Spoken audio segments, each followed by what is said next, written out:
pour dire, c'est un conseil que nous donnons, que notre vaillante armée, les femmes, qu'ils se dispensent de regarder les réseaux sociaux.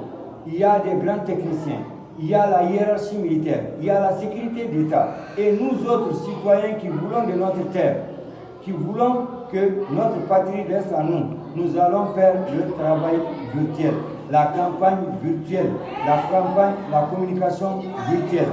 C'est parce que c'est cette guerre qui nous est livrée actuellement et nous allons la réussir.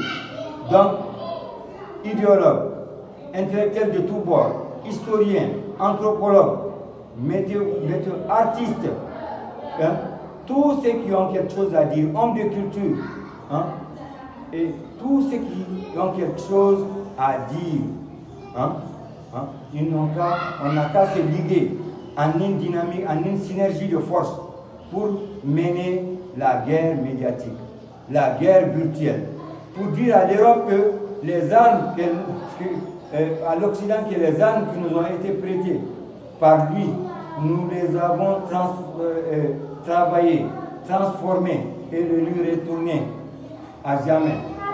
Autant il nous a détruits avec ses armes, autant nous allons l'abattre avec les mêmes armes, en termes de droit de réponse, en termes de démenti, en termes de rétablissement de la vérité historique et de la vérité existentielle et réelle. Parce que c'est cette guerre qu'on est en train de nous mener, envahir les réseaux sociaux avec des journalistes qui ont trahi le sacerdoce de la déontologie pour saper notre armée, pour qualifier notre armée de cannibalisme. Hein? Donc, c'est cette guerre que nous allons mener.